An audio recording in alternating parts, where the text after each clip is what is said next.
Welcome to the Book of Balance podcast, where real stories meet real numbers. I'm your host, Patricia Olegui, your bookkeeper and believer that business should serve your life, not consume it. Each week, we sit down with entrepreneurs who've built their dreams from scratch and learned to balance their books, their boundaries, and their energy along the way. Ready to turn the page on financial stress and write your own story of clarity? Let's dive in.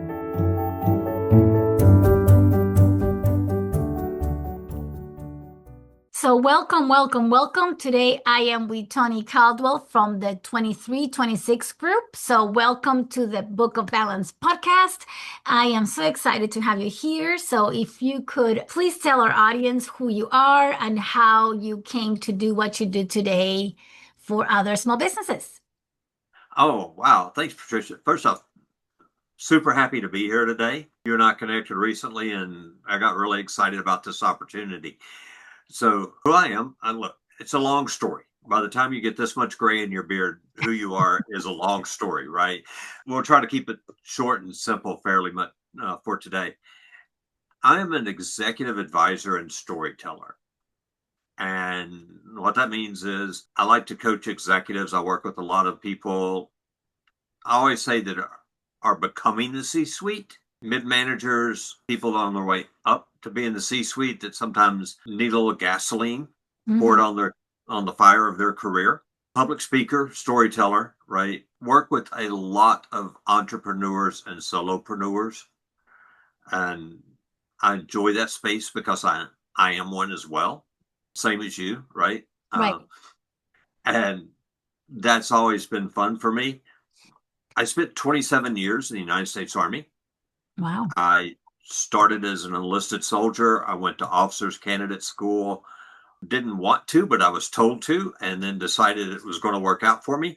Became an officer, did a lot of work with combat units, artillery units, armor units out in the field early in my career. The halfway point, I got lucky enough to go to the Pentagon. And most people go to the Pentagon for one tour, maybe two, and then they try to get back out into the field. I found that it was a good fit for me at that time and stayed in the Pentagon for about almost 11 years, doing a lot of different jobs. And that's a whole 2-day long podcast of the stuff we did then. But retired from the Army in 2015, took a job like so many of us in DC do. We retire from the military and we take a job back with the military. I became a contractor at one of the schoolhouses, teaching people to do organizational design the Army's way, which is what I did when I worked in the Pentagon. Then in 2017, we had an opportunity to move to North Carolina. So my wife and I packed our son up, and he's the last of our 5 kids. We packed him up and we came down here. He finished high school in North Carolina. We both started new careers basically from scratch.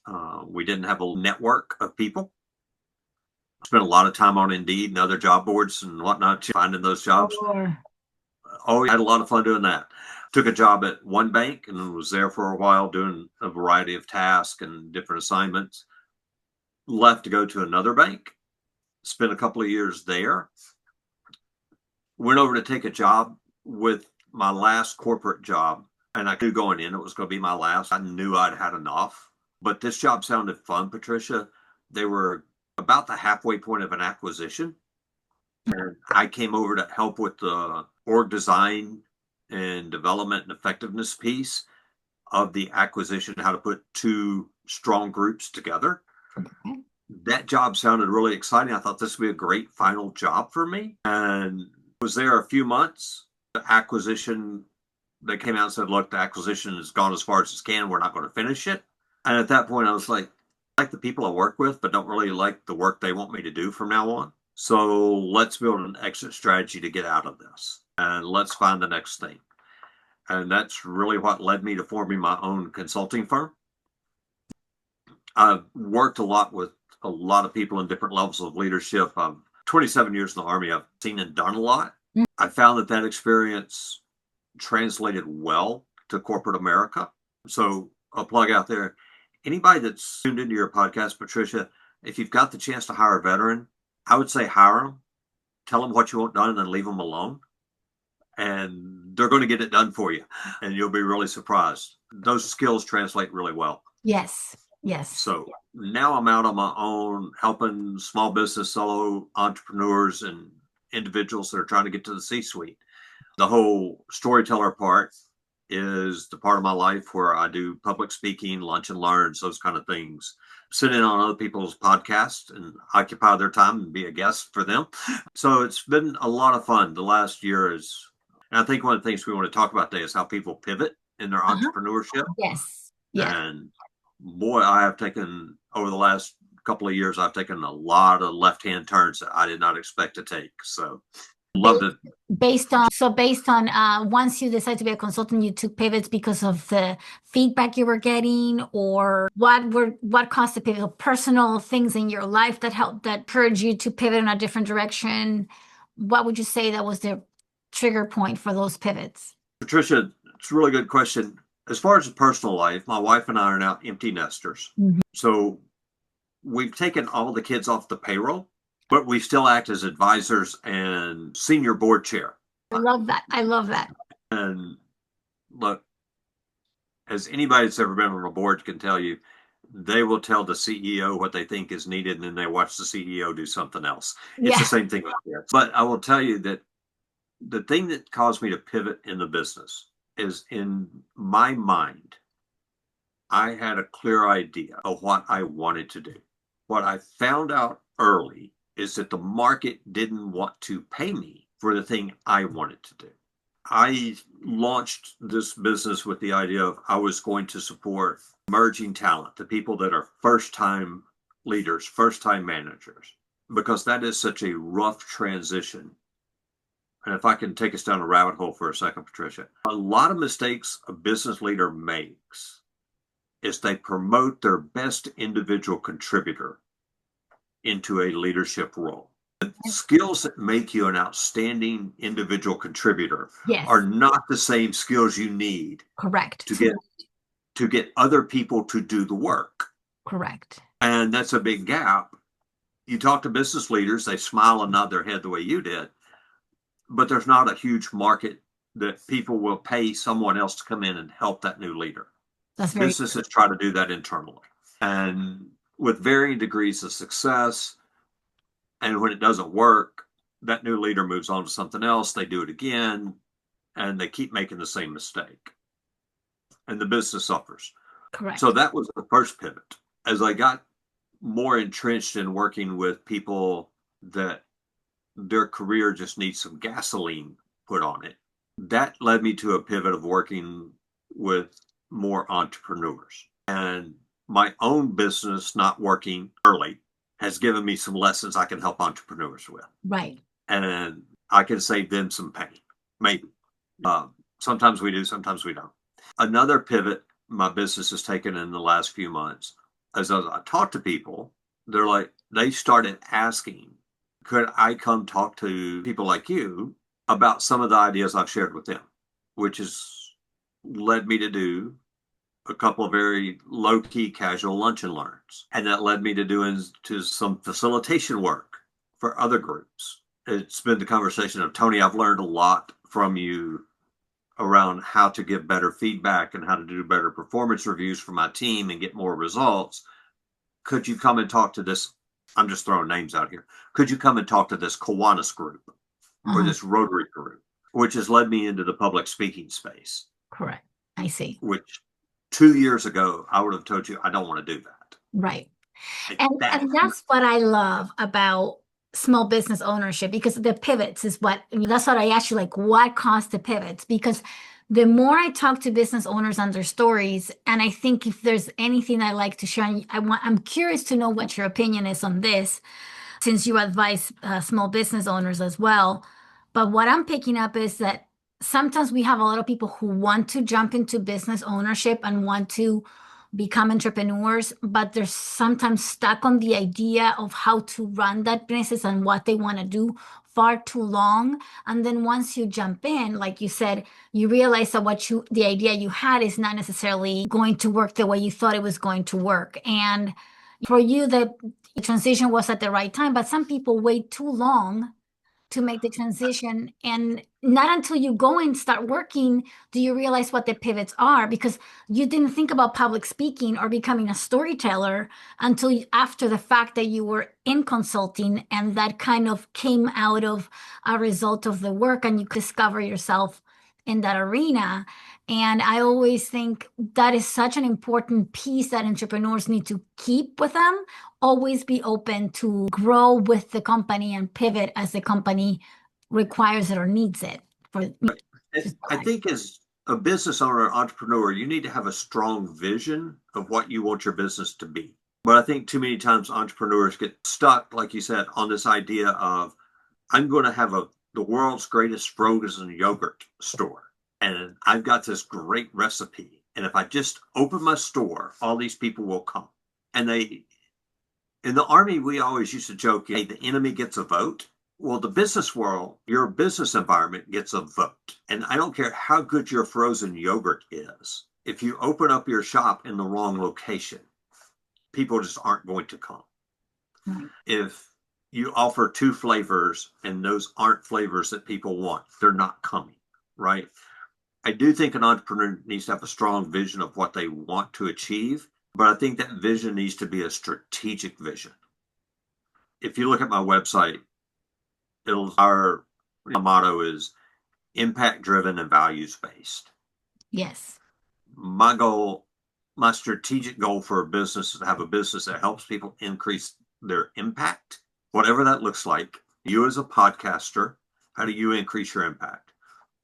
My client is a different type of business owner. They're a personal, and I'm trying really hard here to give examples without giving names, so I apologize. That's right. But I have a client that does personal training, and his goal is to improve people's lives through personal training and get more fit.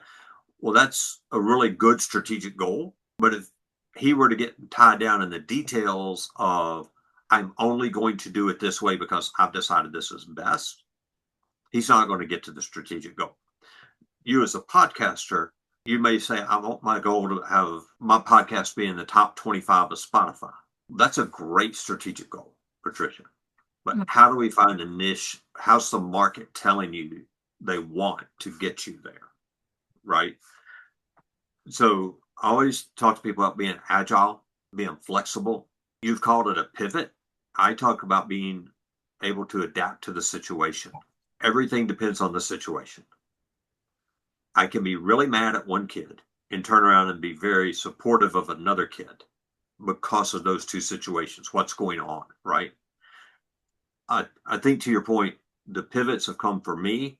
I'm going to be really honest here and say I probably pivoted a little bit late on a couple of things, and that caused me to miss some opportunities because I was too stuck in, this is my ideal client. And as a small business owner yourself, you have an ideal client, right? Correct. We all have that. That ICP, the ideal client profile. This is who we market to. This. Sometimes our ideal client doesn't want us. Right. That's a good point. And we need to figure out who the real ideal client is. And for me, I think I hung on too long. I had this conversation with a lady the other day that had I listened better sooner, I would probably be 6 months further down the road than I am today. I would have made more progress, but I got too entrenched in my perfect idea. Right. That's the issue when we're small business owners, that sometimes we get into this idea, this, like you said, the vision, your goal, and sometimes it's hard to pull back to then look at the other angles and perspectives. And I think that's one of, if anything, I find that's one of the greatest things about business, owning your own business. It gives you an opportunity to learn so much about yourself that when you work for another person, you just have to report to that person. But when it's your business, it forces you to do a lot of self-reflection. And what you have mentioned that you are now a storyteller. And I think, well, this is why the podcasting world is so popular, is because we all love stories and we all learn through stories. And if you think about it, prior to formal education, the way we got information down through generations was truly through storytelling, because there was no written language for many decades, right? And even today, we continue to enjoy the story and the message behind it to continue to push forward progress and motivation. And this is the other end, but gossip is the other end of storytelling. And Look, we all love gossip. exactly. So that's to my point that the storytelling is ingrained in us as human beings as a way of learning and connecting with society in general. Right. So I Right. think it's an incredible tool that we have to connect with other business owners as we share stories that happen to us or to other clients to make them a tangible to make a story or a situation tangible and relatable for others to learn as we continue to grow and evolve as leaders and in our own businesses. So I think that storytelling is almost like you cannot have mentorship without storytelling to a certain degree. That's my belief. Well, Patricia, talking about something you said resonated with me when you talked about people used to learn by stories, right? We have this kind of picture in our head of our ancestors, whatever your ancestor looks like in your head, sitting around the campfires Right. and having these oral traditions passed down, right? And that is where the real human connection is a piece of advice that, and you just brought up mentorship, and a lot of people think of that in a very formal way, especially people that have spent a long time in corporate America. I spent 27 years in the Army. We always had mentors helping us. Mhm. We always had that person we could just pick the phone up and call. When you're an entrepreneur, and even more so as a solopreneur, and this is not a pitch, hey, everybody needs to hire a coach, but everybody needs their entrepreneurial network that is beyond, hey, Patricia, this is what I do. Can you hire me? That's very transactional. Right. We all need this network of people around us. And I use a co-working space in Concord, North Carolina. Shout out to Flywheel, because that's where I found a lot of my network and mentors. And being a mentor doesn't mean they're older than you or they're in your same business or anything else. It just means they have experiences they can share and that they're willing to share. So I would encourage anybody to listen to the podcast, find a group of people that you can share experiences with and sit at the campfire with and listen to. I have learned so much in the last 18 to 24 months, Patricia, of talking to people that are fractional CFOs, fractional HR, all these entrepreneurs that I don't have a business that fits, like our business models don't fit each other, but to hear what they did in marketing or to share with them some of my leadership experience and just interact, that campfire, I think, especially as a solopreneur, we get so head down, right? Right. We get so locked in and so focused. We're so on the keyboard. I need LinkedIn posts. I need social media posts, all this. But the people around our campfire, we need to pull back and learn from them and talk to them and hear their stories, their oral traditions. Right. And to go, maybe it's not that important that I have something completely fresh on Instagram this week. Right. Good point. Maybe I talk to a lot of my clients, you only have so much time. And if you're an entrepreneur, you're a small business owner, it's something that my friends in corporate America go, oh man, you work for yourself. You can give yourself PTO. You can take off when you want. You know what, dude? I'm probably working more hours now than I've ever had in my life and love it more. But there are times that you've got to have somebody help you pull back and go, Tony, you've got 24 hours a day. You have to sleep sometime. You have to eat sometime. You have to be with your wife and your kids and your grandkids. How do you focus your energy? How do you stay focused on this is the important thing? And that's what that campfire tribe around you can help you with. That's very Not, true. and sorry, I ramble. That's okay, but that's good to have a strategic plan. But in the end, what good is it if you're not connected to the community or if it's not, people are not resonating to it? And look, your plans are going to change. General Eisenhower became president, used to say, planning is everything, but plans mean nothing. Meaning you've got to always think about it. You always have to know where you're going. You always have to have a way to get there. But your plan's not going to work. Exactly. Doesn't mean they're not fault proof. Right. And we learn more from our mistakes than we ever have from our successes. You asked me how I got here. I can't tell you how I got here. I can tell you every mistake I've made since I was 10 years old. Well, that's how you got here, right? Right? Well, I guess maybe, but you know what I'm saying? If you think about it, we are a product of our previous mistakes, and based on whatever we did, any Right. painful points, it's all about how we as people interpret those situations and how we decide to move forward after that. Because every pivotal point, which is usually based on something difficult or painful or tragic, we have two choices. We can either go in one route or the other, and we keep building our life on one direction or the other based on every turbulent moment we may have in our lives that we don't think about. But we are so we're here based on the whatever we have done or haven't done, right? That led us Right. to where we're at today. So, but I'm glad that you're sharing your story about how you knew that that was going to be your last job and you knew that the next thing was going to be something for yourself, right? And so, right now, what is something that you feel that since you're starting your consulting firm and you've gotten to know different people in different arenas, where, what is your goal right now as you continue to help small business owners? What is your, and I don't know if goal is the right word, but where do you see yourself being able to support small business owners? Do you want to do more public speaking? Do you think you're able to make the biggest impact through that aspect? Because that's the other thing. If we work one-on-one, you are making an impact on that person. But if we have the opportunity to do more public speaking or group speaking, then we might be able to have an impact on a larger group. I think that's a really deep question, Patricia. Sorry, my brain works. No, I'm with you. I always tell people I'm a fourth and fifth order thinker. If I'm buying lunch, I'm probably got two decisions based on my buying lunch today, based on that one, right? And that's something the Army taught me. And going to the Pentagon and learning to move from making today's decisions based on what I need today to thinking about what I'm making a decision today that won't show up for 3 to 5 years. I'm making decisions about the future, and that sounds too grandiose. I was making decisions about what the parts of the Army would look like in 3, 5, 7 years, right? So be able to switch that mindset. I think for me, that way of thinking comes into my coaching practice and comes into my consulting work with small business owners to help them learn to lift their head up and look at the horizon. Yes.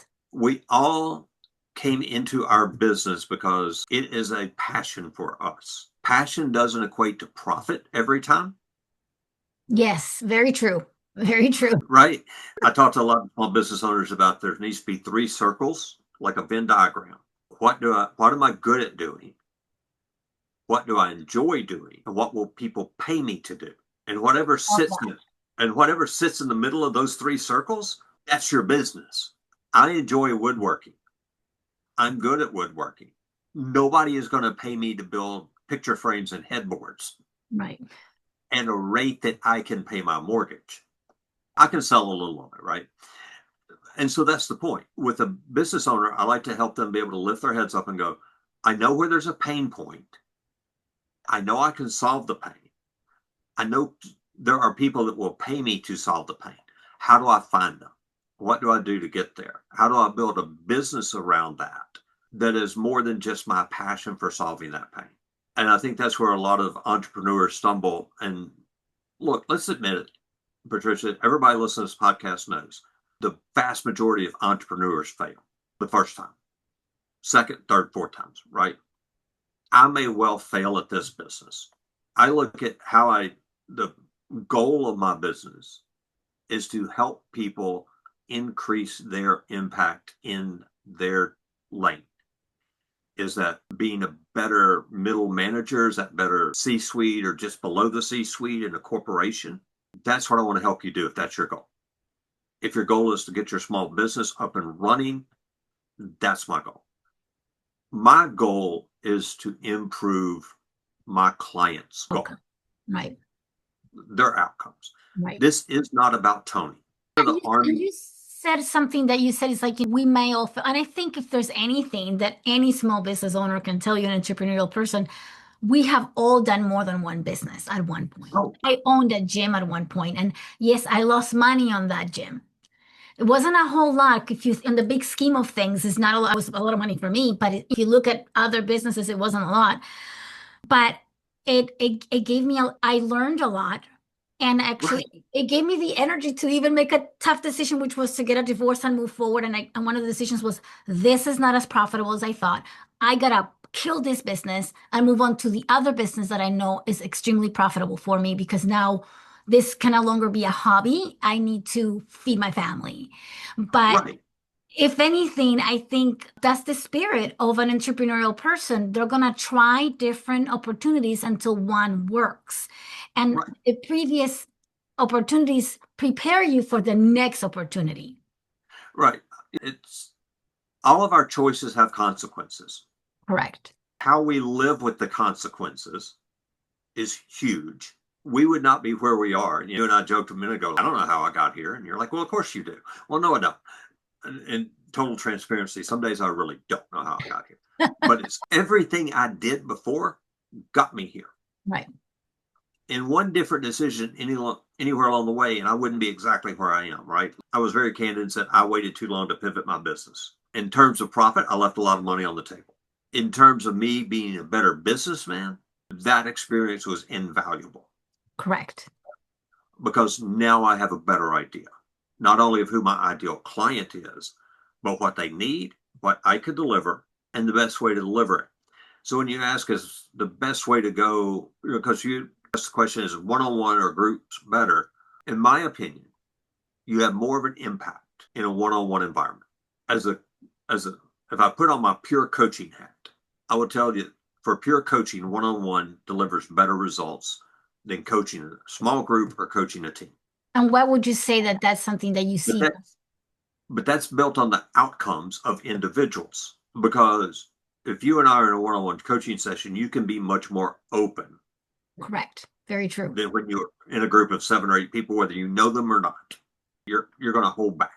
The public speaking is a good tool for me as a coach Mhm. to expose more people to me and to the way I coach people, because I don't have this canned approach to coaching. Patricia is going to be different than Susie, and it's going to be different than Sally. I'm going to treat all of you differently. We're going to take different approaches. My public speaking exposes people to the idea that, hey, Tony's pretty good at this.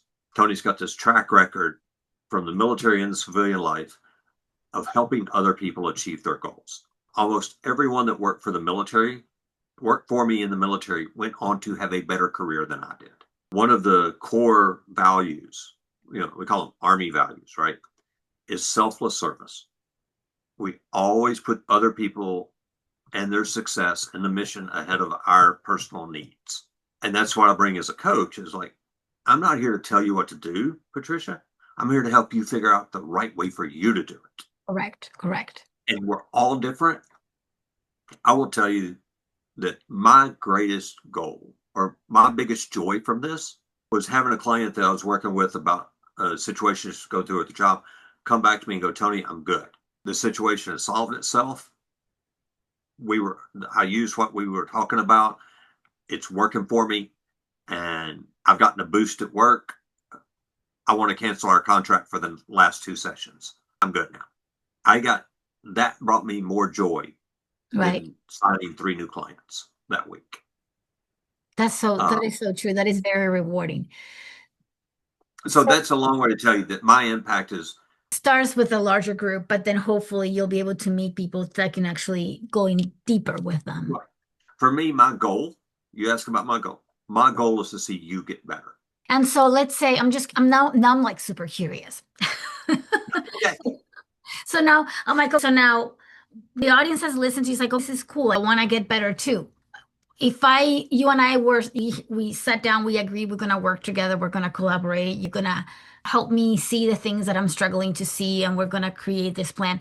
What that will look like, and I know it will look different for every person based on their needs, on their situation, et cetera, et cetera. But what would you say would, like, a system or a platform or a pattern that you try to follow, that way you can help people go from A to Z, and then they tell you, I don't need you anymore, thank you, let's cancel the contract? First thing is, Me and the person I'm working with, the prospective client, Correct. we have to be able to communicate well, and we have to be able to trust each other. I often tell people that working with me is going to a confessional. What you say to me doesn't, and that's the reason I was struggling earlier to give you examples without revealing who I'm talking to, right? Right. What you say with me stays with me. It doesn't go anywhere else. I don't publish a lot of success stories on LinkedIn because I don't want to reveal that Tony and Patricia worked together and Patricia got this result, right? So the first thing is we have to have you have to have a problem that I can help with. And if I can't, I'm going to tell you that. Second thing is we have to be able to trust each other and work together. We have to communicate well. If we've got that, then when we enter into a contract and an agreement, you and I will decide up front, we need to talk typically every other week for either 6 or 8 sessions. That's kind of the base, because it takes 2, sometimes 3 to really dig in and surface what's underneath. I always talk about, my English teacher in high school said, every good piece of literature is really 2 stories. It's the story that you read, and then underneath it's the story that the writer's telling you. So it takes us a minute to get past what we're reading and into what you're saying. So typically 6 to 8 sessions, about an hour or so every other week. The format's fairly standard. We start with, hey, Patricia, a little bit of how you've been doing, the chit chat, right? And then, Patricia, what do you want to work on today? And you'll come out with, Tony, I want to do this. I got this issue. I got that issue. You'll surface 2 or 3 things. Between the 2 of us, we'll decide which is the most important. And I'll say something along the lines of, hey, Patricia, you said you really want to work on being able to meet deadlines, that you're having a problem meeting deadlines. At the end of this session, what would you like to have towards that? This is very client driven. Right. The client drives. I just help navigate. I read old maps that we used to unfold. I help you see the map. You'll say, well, Tony, I'd really like to be able to hit deadlines better. Da, da, da. So how are we going to do that? And we will talk through obstacles for you hitting the deadlines, what you see is impacting you, what we can change for you.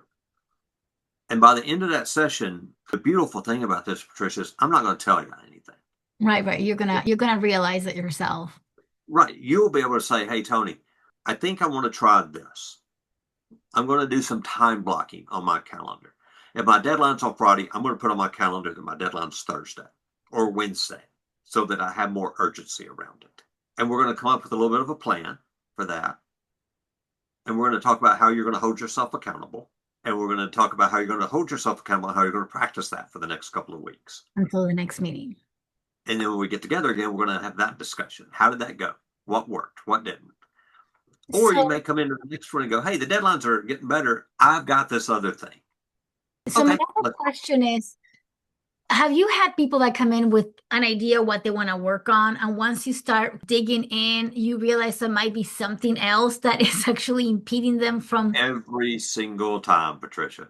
So that's I think the biggest piece, giving ourselves permission and the time and the willingness to block that time with you to quiet the mind, to then try to understand why we're at the situation. Because I think that's the biggest thing. We're always on the go, that we don't stop to think, why am I not meeting the deadlines? And there might be 4 other things that have nothing to do with deadlines that could be blocking you, but you haven't stopped to really even take a deep breath to really realize what is blocking you or whatever that might be. And a good coach will help you do that. And having the dedicated time, and like you said, it goes back to what my English teacher said, right? There's the story that you're reading, and then the story that they're really telling you. And that you just described it. Clients come in, they go, I had this problem with my coworker, blah, blah, blah.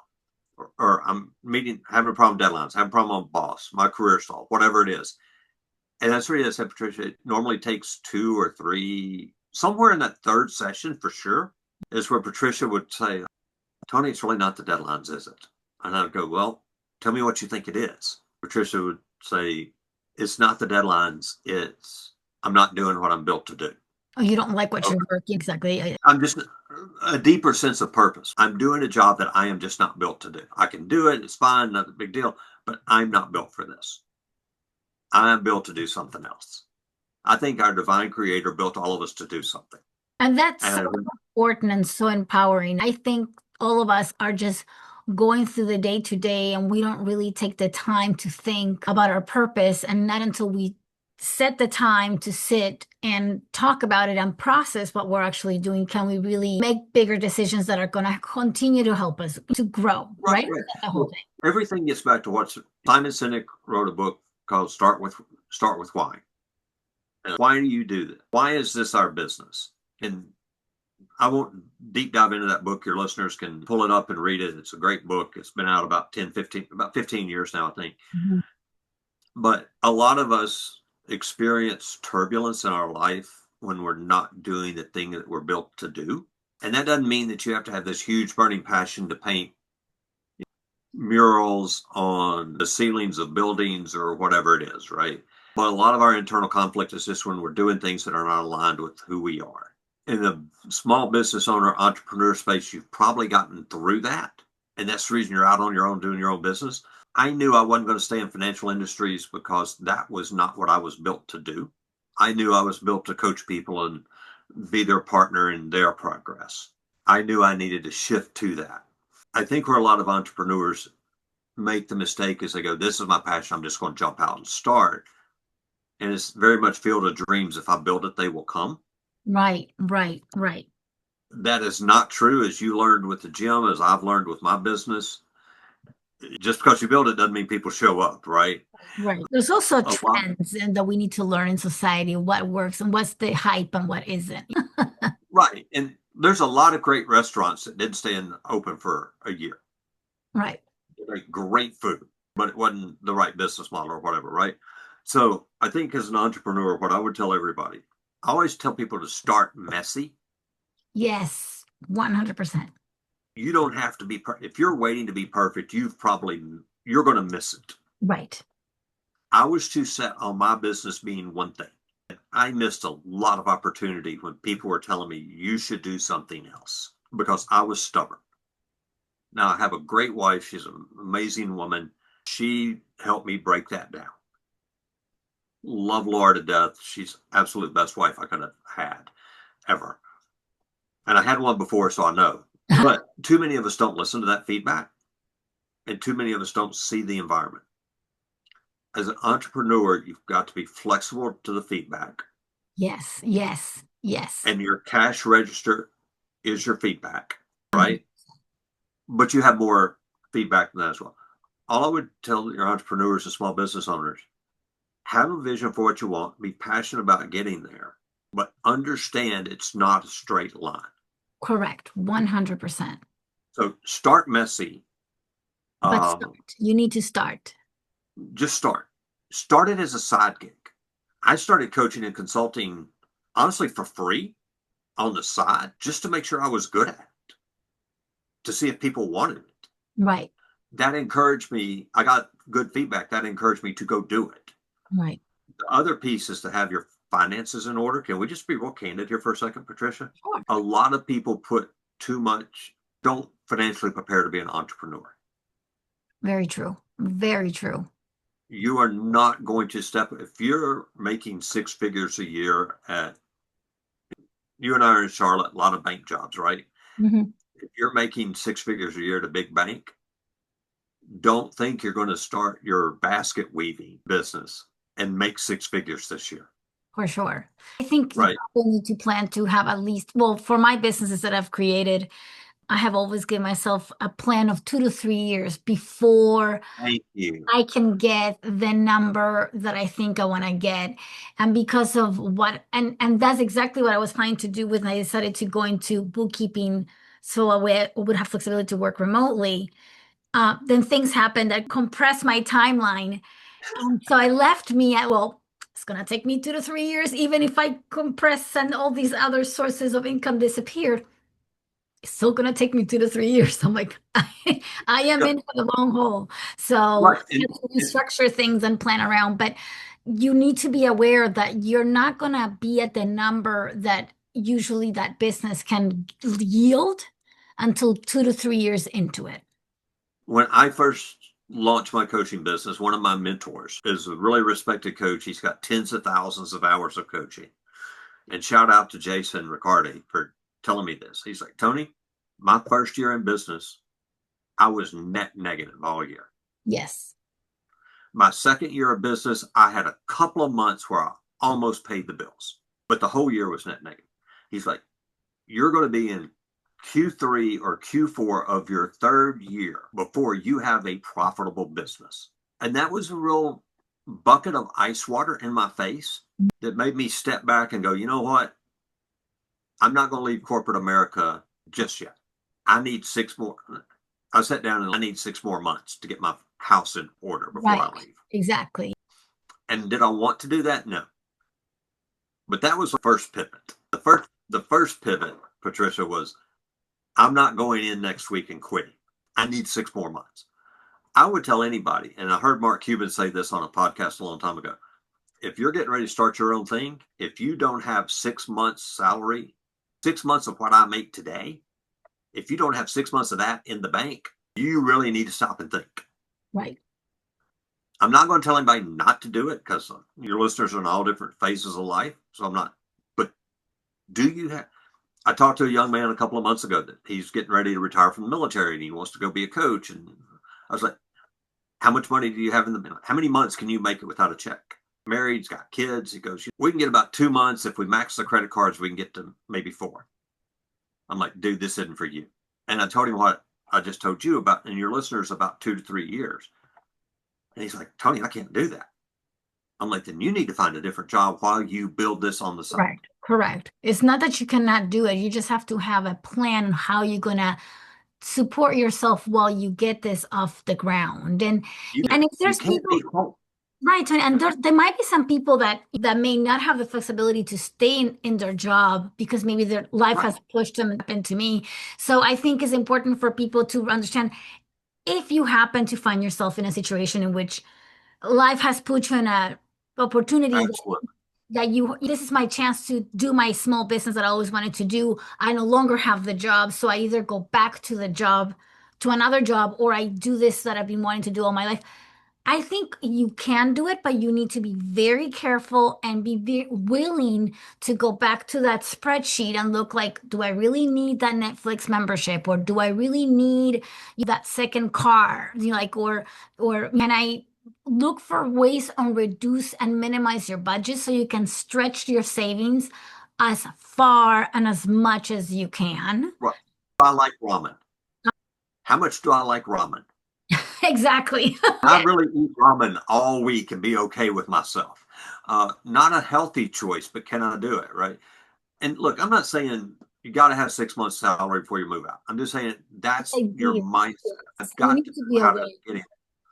And I think too many entrepreneurs step into it thinking that they're going to have a great level of income, whatever that number is, it's different for everybody, in 60 or 90 days. And some people do. Some people are successful quickly. The majority of us are not.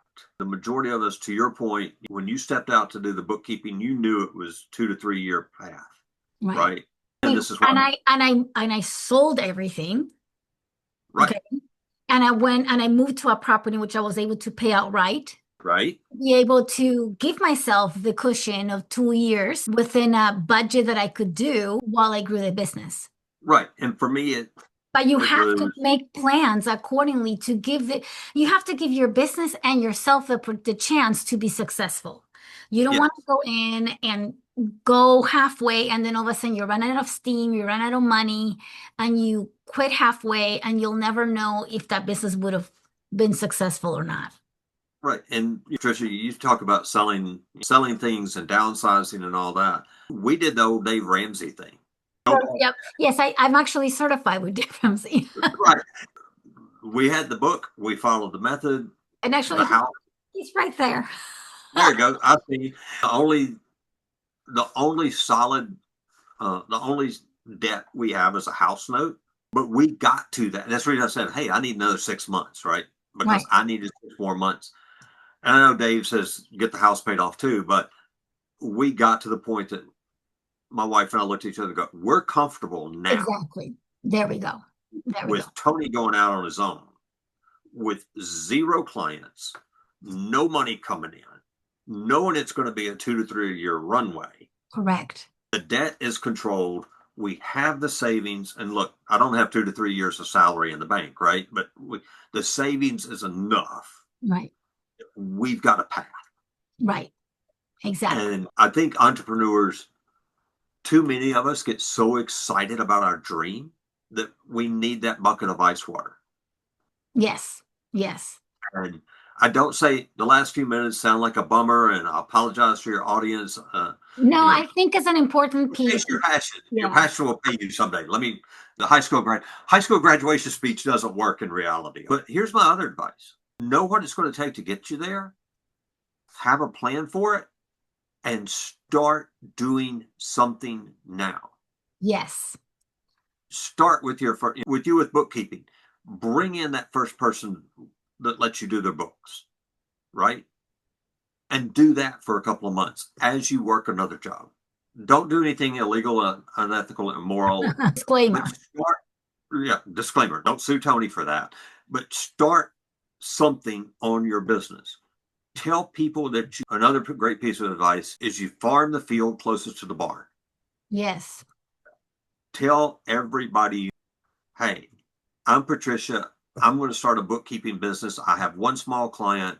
I'd love to have another small client. No, I haven't quit my full-time job. I'm just doing this for extra income. Tell everybody to understand what your goals are. Those people will bring money to you. Every client I've had, and sorry for you marketing people out there, none of my ads worked. None of that stuff worked for me. Every client I've got in the last 24 months was a referral from somebody that knew what I was doing. That's where you start your business. Your friends, your family will bring you people. And I think that's I want to make sure that we get to the point in which you share how people can reach out to you. But I think we also have two different kinds of pots here. I think for services, 100% the referral and the knowing each other, it's extremely important for trust because people are going to be working for you. They need a service from you. Product-based people who are actually trying to sell a product, I have learned that people have had to learn to rely on everybody but their family and friends to get off the ground. So I think, but I've had a lot of people come through that have products that have said the opposite. But I do agree with you that in the field of providing services, especially financial coaching, anything personal, which you really develop an intimate relationship with that client, people are going to trust and be able to feel more comfortable sharing more personal information with someone that is being referred to you versus someone that you got an ad on. I think you're onto something there. Product is different than services, but even with product, social proof, a term I learned last week, where people say this product works, Google reviews, the Amazon reviews, 4 stars, 5 stars. Very true. Very true. Still have a lot of those are still referrals. Good point. And your family and friends can still say, hey, my brother Tony has this great widget. You should go buy his widget. Just because you have a product, your family and friends still need to be your hype man. That's right? True. But I do think you're right. I think products find their way into people through marketing in a different form than services do. I would never trust my books. This is just me. I would never trust my books to somebody I saw online that says, hey, I do great book work. I do great bookkeeping. I would trust it more when somebody says, Tony, I know Patricia, she's done really good for me. Right. So I think it takes a combination of both. And again, folks, if you're listening, if you don't agree with us, that's awesome. Please write it on the comments. Let us know. We can't wait to hear from you. And how can people get a hold of you? People can get a hold of me simply. There's a QR code over my shoulder. Right. You can scan that. That will take you to my webpage. Tony Caldwell on LinkedIn. Follow me there. I'm fairly consistent, a couple of times a week there. info@the2326group.com. info@the2326group.com. And Patricia put that down in the comments, yeah, because we also have this on podcast, which they will not have access to the QR code, but I will make sure that we actually put the website there for Right. them. So Here's the thing, website, email, LinkedIn. right. Those are the best ways. Again, what you and I were just talking about in the coaching space, social media is not great, right? So I don't do it. And that was another pivot. Tried it, didn't work, understood it better. But folks, just look for me on LinkedIn, Tony Caldwell. I'm in Charlotte, North Carolina. There's only a couple of us on there. You can connect with me through there. Happy to trade messages there, emails, and just follow the content. Do you work remotely as well, or do you work only with people in Charlotte? I will work with anybody that can do a Google Meet call. Perfect.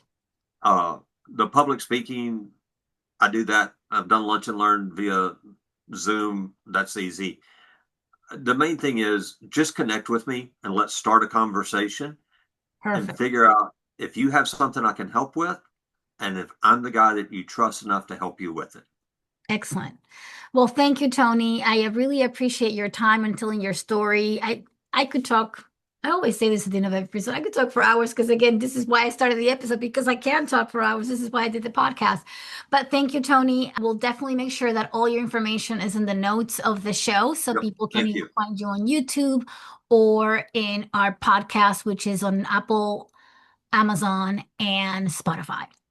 So people can Outstanding. find you in all of that. So excellent. Thank you so much, Tony. I hope you have a great rest of the day. This is, as you, Tony, will be aired in mid-February. So have your ears peeled for that then. And for all my listeners, stay clear, stay focused, and have a great rest of the day. Bye. Thank you for joining me for today's episode of the Book of Balance podcast. I hope you enjoyed our conversation and found value in the insights we shared. Make sure you subscribe so you never miss a future episode. And as promised during the show, you'll also find a link in the description with today's guest information, website links, and all the mentions we talked about during the episode.